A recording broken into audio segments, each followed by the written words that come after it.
श्री गणेशाय नमः। नमस्कार दोस्तों, आज मैं आपको सुनाने जा रही हूँ संपूर्ण गर्भ गीता।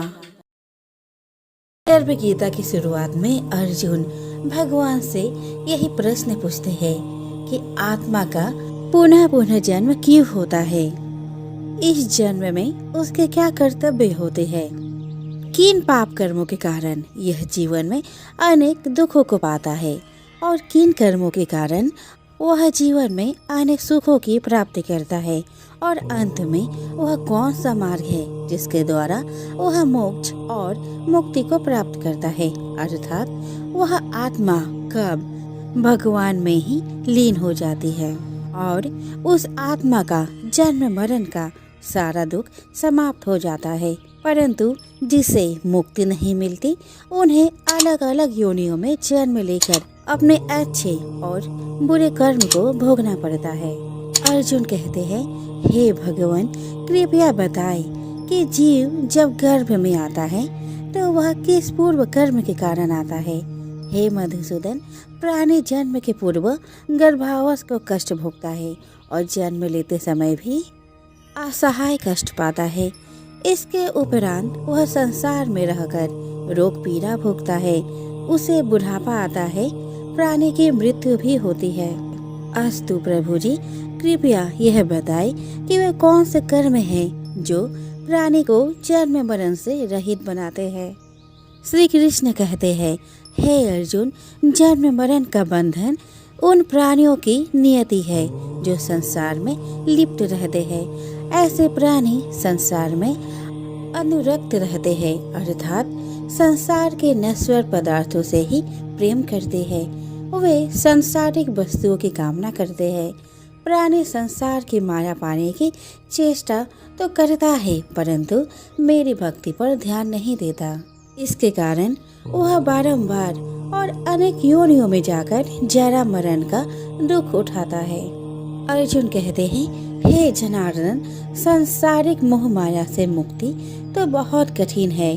माया चित्त हर लेती है। मन काम, क्रोध, लोभ, मोह और अहंकार रूपी विकार से गिरा मदमस्त हाथी है। तृष्णा रूपी शक्ति से प्रेरणा देती है। 5 विकारों में अहंकार प्रबल है जो कि प्राणी को नरक में ले जाता है। हे ऋषिकेश, इस मदमस्त हाथी को कैसे भस्म किया जाए? मन को भक्ति में लगाने हेतु क्या उपाय करना उचित है? श्री कृष्ण कहते हैं, हे धनंजय, जैसे मदमस्त हाथी को भस्म करने के लिए अंकुश की आवश्यकता होती है, उसी प्रकार मन को वश में करने के लिए अभ्यास द्वारा ज्ञान प्राप्त करना आवश्यक होता है। भक्ति और ज्ञान बराबर अभ्यास करते रहने पर ही प्राप्त होते हैं। अर्जुन कहते हैं, हे मधुसूदन, आपके भक्ति के लिए कोई वन खंडों में जा रमते हैं और कोई बैरागी बनकर स्थान स्थान पर भ्रमण करते रहते हैं। हे प्रभु, कृपया बताएं कि आपकी भक्ति कैसे मिल सकती है। श्री कृष्ण कहते हैं, हे अर्जुन, मेरी खोज में वन वन भटकते सन्यासी अथवा स्थान स्थान पर जाने वाले बैरागी मुझे तब तक प्राप्त नहीं कर पाते जब तक उनके हृदय में मेरा निवास नहीं होता। तब अथवा वैराग्य का अहं तो मेरी भक्ति पाने में बाधा डालता है। जटा धारण करने वाले अर्थात भस्म लगाकर बैरागी बनने मात्र से जीव मेरी कृपा का पात्र नहीं बन पाता। अहंकारी को तो मेरा दर्शन सुलभ ही नहीं होता। मैं शुद्ध हृदय वाले सतत अभ्यासी ऐसे जीव को मिलता हूँ जो काम, क्रोध, मोह, ममता और अहंकार से परे है। अर्जुन कहते हैं, हे माधव, प्राणी पंच विकार जनित प्रवृत्ति के कारण लौकिक जीवन नष्ट कर लेता है। हे मुरारी, कृपया बताएं कि वह कौन सा पाप है जिसके कारण किसी व्यक्ति की स्त्री असमय मर जाती है। किन पापों के फलस्वरूप अल्पवायु में पुत्र मर जाता है? कौन से पाप के कारण व्यक्ति वीर्यहीन हो जाता है? कृष्ण कहते हैं, किसी का लिया हुआ ऋण नहीं चुकाने वाला पति पत्नी हानि का दुख उठाता है, उसी प्रकार किसी के धरोहर को ना लौटाने वाले का पुत्र अल्पायु में मर जाता है। किसी को सहयोग सहायता का आश्वासन देकर भी समय आने पर सहयोग ना करने वाला वीरहीन होता है। यह सब भयंकर पाप है जो स्त्री पुरुष एकाकी भोगते हैं। अर्जुन कहते हैं, हे दयानिधि, किस पाप के फलस्वरूप प्राणी सतत रोगी रहता है और किसको कर्म के फलस्वरूप बोझा ढोने वाला जघन्य पशु बनता है। श्री कृष्ण कहते हैं, हे अर्जुन, कोई सौभाग्यकांक्षिणी कन्या को बेचने वाला सतत रोगी रहता है। अभक्ष्य भोजन और मादक द्रव्यों का सेवन करने वाला अधम योनि में जन्म लेता है। झूठी गवाही देने वाला भोजन बनाकर पंच कवल कर स्वयं भोजन करने वाला बिल्ली और सूकर की योनि प्राप्त करता है। अर्जुन कहते हैं, हे प्रभु, इस संसार में जिनको आपने धन धान्य दिया है और उत्तम साधन दिए हैं, तो उनका पुण्य क्या था? श्री कृष्ण कहते हैं, उत्तम रीति से सुयोग्य पात्र को स्वर्ण आदि दान करने वाला धन धान्य और वाहन आदि पाता है। सत्य सनातन वैदिक रीति से सुयोग्य वर को विधि पूर्वक कन्या दान करने वाला उत्तम मानव योनि का अधिकारी बनाता है। अर्जुन कहते हैं, हे प्रभु, संसार में कोई तो सर्वांग सुंदर है और कोई कुरूप, सो श्रेष्ठ स्वास्थ्य और स्वरूपवान शरीर किन पुण्यों से मिलता है? श्री कृष्ण कहते हैं, हे कौन्तेय, पुरुष का रूप स्वरूप नहीं गुण महत्वपूर्ण है। फिर भी आकर्षक देह संत विद्वानों की सेवा एवं निरंतर ज्ञान की आकांक्षा के फल स्वरूप मिलती है। अर्जुन कहते हैं, हे दयानिधि, प्राण धन और सांसारिक सुखों से मोह क्यों रखता है? श्री कृष्ण कहते हैं, हे महाबाहु, अगर मेरी कृपा से प्राणी वंचित हो जाए तो धन दौलत और सांसारिक रूप आदि से प्रीति करने लगता है। यह सब नाशवान है। विवेकी साधक को इससे दूर रहना चाहिए। जो व्यक्ति सांसारिक मोह से मुक्त हो काशी, हरिद्वार, अवंतिका, अयोध्या आदि पवित्र स्थलों के दर्शन और मेरी निष्काम भक्ति करता है, वह राजा जैसी संपन्नता और ज्ञान प्राप्त करता है। इसी प्रकार विनम्र भाव से दान करने वाला, कामना रहित होकर दूसरों की सेवा करने वाला सदा अपनी आवश्यकता अनुसार धन पाता है। उसकी काया निरोगी रहती है। अर्जुन कहते हैं, हे प्रभु, प्राणी में रक्त विकार, खंड, वायु, अंधा अथवा पंगुता का कारण क्या है? बताने की कृपा करे।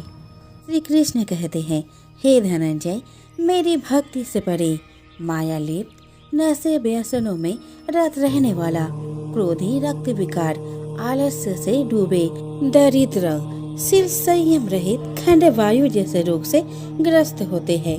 पतिव्रत धर्म का उल्लंघन करने वाली स्त्री और संयम रहित पति में पंगुता, ज्योतिहीनता आती है।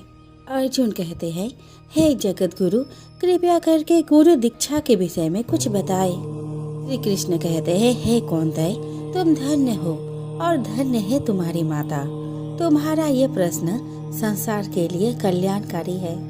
हे पार्थ, संयमी और इंद्रियों को वश में करने वाला कोई सिद्ध पुरुष जो इस भक्ति और परोपकार में लगा हो, गुरु रूप में धारण करे। अपने गुरु के मार्गदर्शन में मेरी आराधना कर व्यक्ति गुरु कृपा से मेरी भक्ति पाता है। ऐसे गुरु से विमुख प्राणी सप्तग्राम को मारने का पाप भोगता है। उसका मुख देखना भी पाप है। जैसे मदिरा भांड से सटा गंगा जल अशुद्ध हो जाता है, उसी प्रकार गुरुद्रोही गृहस्थ साधक की साधना निष्फल रहती है। ऐसे व्यक्ति कुकर, सूकर, काक आदि योनियों को पाता है। वह अजगर के समान आलस्य में डूबा तिरस्कार पाता है। अतः गुरु आज्ञा पालक, साधनशील, व्यसन रहित जीवन व्यतीत करना चाहिए।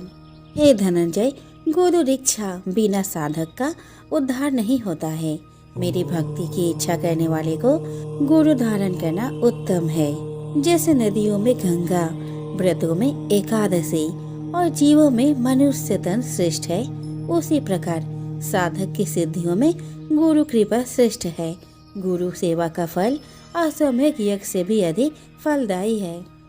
प्रसंग है कि साधु, गृहस्थ, इंजीनियर, अध्यापक, डॉक्टर, वकील, राजनेता, वैज्ञानिक ये सभी बच्चे के रूप में अपनी माता से ही जन्म लेते हैं और उन्हीं की गोद में संस्कार पाते हैं।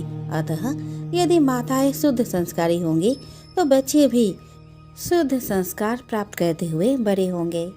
पत्नी का काम है कि वह विवेक पूर्वक घर परिवार को चलाए। इस प्रकार परिवार सुधार के संदर्भ में स्त्रियों का बड़ा ही दायित्व है, इसीलिए उनका आदर आवश्यक है। आदर तो एक छोटे सदस्य का भी होना चाहिए। फिर गृहिणी, जन्मदात्री और संस्कारदात्री का आदर करना अत्यंत आवश्यक है।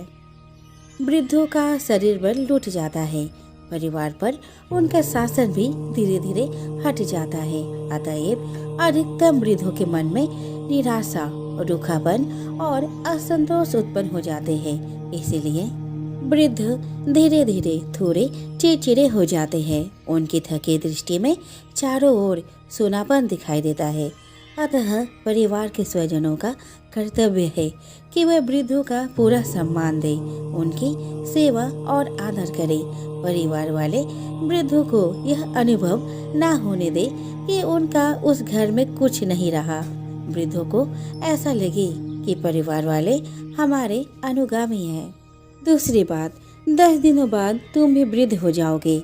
जो आज वृद्धों की आवश्यकता है वही तुम्हें 10 दिनों के बाद चाहिए। अपने ही कर्मों के फल भोग सबको मिलते हैं। अगर तुम वृद्धों की सेवा किए रहोगे तो तुम्हें भी बुढ़ापे में सेवा मिलेगी। अपने को सेवा की आवश्यकता पड़े या ना पड़े, हम वृद्धजनों की सेवा करें और उन्हें सम्मान दें। गृहस्थ और मठाधीशों का परम कर्तव्य है दरवाजे पर आए हुए अतिथि एवं अभ्यागत का यथा योग्य सत्कार करना। यह भारतीय नीति शास्त्र का नियम है। अभ्यागत गुरु के समान आदरणीय है। जहाँ अभ्यागत का आदर व सम्मान नहीं होता, वे परिवार तथा समाज उस जमीन की तरह उन्नतिहीन हो जाते हैं। अतिथि सत्कार से सुकीर्ति और संपत्ति बढ़ती है। जहाँ शाम को इकट्ठे होने पर अपने विचारों और बातों को एक दूसरे के सामने रखते, एक दूसरों के सामने पढ़ने पर गंभीर हो जाते हैं। एक साथ न भोजन करते और न बैठते हैं। समझ लो ऐसा परिवार एवं समाज का विघटन शीघ्र होने वाला है। परिवार एवं समाज के लोग जब शाम को इकट्ठे होते हैं तब वे यदि एक दूसरे से हंस हंस कर बातें करते हैं तो मालिक को अपने अपने कर्मों का लेखा जोखा देते तथा एक दूसरे को निश्चल होकर बताते हैं। तब यह निश्चित समझा जाता है कि इस परिवार एवं समाज के लक्षण शुभ है। कोई व्यापार घाटे में चले तो यह कोई व्यापार नहीं। व्यापार वही सफल है जिसमें मूलधन तो बना ही रहे किंतु मुनाफा में निरंतर वृद्धि होती जाए। अधिकतम लोगों का यह व्यापार घाटे में ही चलता है। अधेर अवस्था में जो कुछ प्रसन्नता शेष है वह सब भी बुढ़ापे में काफूर हो जाती हैं। इस प्रकार मानव जीवन रूपी व्यापार निरंतर घाटे में चलकर अंत में इसका दिवाला पिट जाता है। बहुत कामना, अहंकार, प्राणियों से द्वेष, बात बात में क्रोध एवं द्रोह, असहनशीलता, कुछ भी घाटा न उठाकर थोड़े थोड़े में मुकदमेबाजी आदि करके लोग अपनी जिंदगी को नर्क के जैसा बना लेते हैं। हंस हंस कर प्रसन्नता में जीने योग्य जीवन को ईर्ष्या, द्वेष, दुख, संताप में जल जल कर जीते हैं। सब भौतिक सुख सुविधाओं के पा जाने पर भी संसार के अधिकतम लोग निरंतर नरक में जीते हैं। ईर्ष्या, द्वेष, कलह, बेमनस्य, वेर, चिंता, मानसिक उलझन आदि से लोग निरंतर पीड़ित रहते हैं। मनुष्य के अंदर जितना स्वार्थ तीव्र रहेगा वह उतना ही राग द्वेष का शिकार होगा और ऐसा आदमी कभी शांत नहीं हो सकता।